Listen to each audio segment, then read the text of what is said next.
Nous amorçons la seconde partie de cette émission qui reçoit aujourd'hui l'ancien ministre d'État chargé de la Défense du Bénin, qui est aujourd'hui candidat à l'élection présidentielle de son pays, M. Issoufou Kogin-Doro. Tout le plaisir pour nous de vous savoir toujours en notre compagnie. Moi aussi. M. Issoufou Kogin-Doro, dites-nous, quelle est la réelle motivation de votre candidature? Par rapport à tout ce qu'on a fait il y a 10 ans, disons il y a 20 ans, parce que je parle de 96, le curseur s'est arrêté quelque part. Il faut reprendre ce curseur pour amorcer le développement et la modernisation du Bénin, apporter tous les changements nécessaires pour un mieux-être des Béninois. Je crois qu'après les 2 ou 3 années après notre arrivée, nous avons laissé les choses se dégrader progressivement par rapport à la vision qui était la nôtre. Aujourd'hui, le pays est divisé, les familles sont divisées, les partis ont éclaté. Vous voyez, hein, c'est un spectacle ahurissant, ce que nous vivons. J'aime très bien une phrase de vous que j'ai entendue quelque part, qui est conseillée même dans votre projet de société. Je cite, « Je suis confiant qu'après les 10 années du président Bouningayi, il est possible de reprendre le curseur là où il s'est arrêté, de donner à notre pays l'espérance d'une vie meilleure ». Fait de citation. Le curseur, il s'est arrêté où exactement? Il s'est arrêté à une gare dont je ne donne pas le nom. Donc il faut bien voulu quand même connaître là où il s'est arrêté. Oui. Pour que le train puisse continuer. Mais pourquoi s'il s'est arrêté le curseur? Je crois qu'à un moment donné, les Béninois ont beaucoup déifié mon frère et ami Yahi Boni. Vous parlez du culte de la personnalité qui s'est invité dans le jeu à un moment donné? Exactement, à un moment donné. Et ça, il faut être solide. C'est dangereux pour la démocratie. Hein? En tout cas, il faut être solide pour résister. Parce que quand on voit toutes les messes qui se passent après chaque remaniement, c'est pénible. Messe de remerciement, vous voulez dire? C'est ça. Lorsqu'on est ministre de la République d'abord. On n'est pas ministre d'un homme. Nous sommes ministres de la République. J'ai été ministre de la République. Le président Yahi Boni est président de la République. Vous voyez tous les grands projets qu'on a lancés au départ, du point de vue des infrastructures, du point de vue de l'éducation, du point de vue de la santé. Aujourd'hui, à un moment donné, il y a un piétinement. Pourquoi? Parce qu'il n'y a pas eu un suivi. S'il y avait eu un suivi, je crois que les résultats seraient plus probants que ce que nous voyons aujourd'hui. Au niveau de l'énergie, j'en avais parlé tout à l'heure. Les gens disent au village, on n'a pas de lumière. Ça veut dire qu'ils n'ont pas d'énergie. Aujourd'hui, dans tous nos contrées, même les villages les plus reculés, les gens ont leur petit portable, ils veulent juste le charger pour communiquer avec l'autre. Ce n'est pas possible. Pourquoi? Donc c'est par rapport à tout cela que vous avez décidé de prendre votre destin en main? Oui, parce que tout ce qu'on avait arrêté, je n'ai pas senti que cela a pu se poursuivre comme cela aurait pu se faire. Ambition noble d'aller à la rencontre des populations et de leur proposer un projet nouveau. Alors, de quel atout disposez-vous? D'abord de la connaissance du terrain. Ensuite, de mon expérience au niveau de cette administration à laquelle j'ai travaillé depuis une trentaine d'années. Ensuite, l'expérience internationale qui fut la mienne.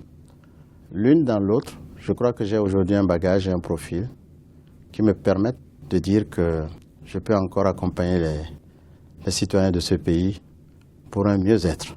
Monsieur Kogin-Doro, une chose à déplorer quand même dans l'actualité concernant cette élection, c'est qu'on parle beaucoup des individus, mais on ne parle pas beaucoup de projets de société. Vous êtes d'accord avec moi que c'est vrai. Les projets de société, ça ne joue plus un très grand rôle. Donc je ne voudrais pas faire l'affront à nos téléspectateurs de vous demander de me décrire votre projet de société. Mais quand on a 36 propositions, parce que je suppose que tout le monde a un projet de société, oui.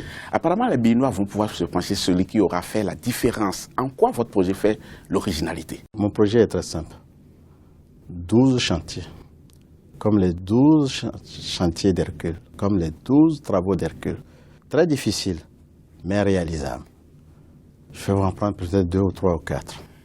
D'abord, la défense et la sécurité. Vous voyez la situation qui se passe. Votre domaine de prédilection. J'ai commencé par là dans mon projet de société. Je vous demande de le lire. Puisque vous avez été ministre d'État chargé de la Défense pour la gouverne de nos téléspectateurs. Merci beaucoup. La défense et la sécurité. Vous voyez, le paysan qui produit sa tomate à Malaville, il ne peut pas la transporter à 6 h du soir, c'est-à-dire à 18 h, pour l'amener au marché d'Antokwa pour 5 h du matin, 6 h. Pourquoi? Parce qu'il y a des braquages. C'est un problème de fond. Il faut régler ça. C'est réglable. Il y a des solutions pour. Maintenant, sur le plan régional, on ne peut pas commercer, on ne peut pas échanger d'un pays à l'autre. Pourquoi? Parce qu'il y a cette situation ou ces situations que nous vivons aujourd'hui, que ce soit au Mali, au Burkina tout dernièrement, au Tchad, au Nigeria à côté. Vous voyez, c'est un problème énorme. Il faut qu'on puisse mutualiser nos efforts au niveau régional pour qu'on voit dans quelle mesure on peut cerner cette situation et juguler cette situation. Écoutez, la piraterie maritime, on en parlait il y a quelques années. Je suis arrivé à la juguler, à l'éradiquer même. Mais personne n'en parle aujourd'hui. Il y a quelques mois ou quelques années, le port de Cotonou, les bateaux n'arrivaient pas. L'emploi de la jeunesse, le sous-emploi d'ailleurs pour certains d'entre eux, l'éducation. La jeunesse, l'emploi est là parce que finalement, Boko Haram a un terreau parce que les enfants ne travaillent pas. Ils n'ont pas les moyens. Le jeune a besoin de s'épanouir. Il a besoin aussi de grandir, de se marier, d'avoir des enfants, de construire une maison. Mais s'il n'a rien, lorsqu'on lui tend, ou lorsqu'on vient travailler son cerveau, pour quelques bribes, et ça y est, c'est fini. Il faut reprendre tout ça. Yahi Boni n'est plus candidat à l'élection présidentielle, mais il a choisi son dauphin, en quelque sorte. Ce n'est pas vous, malheureusement. Vous êtes aujourd'hui candidat, mais apparemment vous êtes candidat contre ce dauphin. Quand on s'en va aux élections présidentielles, on n'a pas avec soi celui qui est en train de finir son mandat. N'est-ce pas un handicap? Dans une certaine mesure, oui. Je voudrais souhaiter que, effectivement, qu'on puisse s'asseoir, échanger et voir comment on peut aborder la fin du régime. On a commencé à 2 au départ. On devait terminer à 2, je crois. Mais je vous sais homme de consensus. Je ne sais pas pourquoi est-ce que vous n'avez pas réussi cela, ce rapprochement-là. Ça dépend de celui qui gère, celui qui tient le volant. Donc c'est lui qui guide, c'est lui qui décide, c'est lui le président. Et la Constitution lui donne tous les droits. Maintenant, s'il revient dans une dimension de famille ou d'amitié, c'est une autre donnée. Pour nos téléspectateurs qui ne savent pas, outre l'amitié que vous entretenez avec le président Boni Yahi, vous êtes son cousin maternel. Oui. Et je m'en vais emprunter une phrase de vous qui dit exactement ceci. Citation, l'expérience du président Boni Yahi a commencé à 2. Oui. Lui et moi, dans mon bureau à Paris. Exact. Nous avions de nombreux rêves communs et partageons une fierté commune. Oui. Fin de citation. Oui. Votre expérience aussi a commencé quelque part. Peut-être vous étiez à 2 aussi. Vous, bien entendu, mais est-ce toujours encore avec Boni Yahi? Non, malheureusement. Je suis seul. Avec d'autres amis.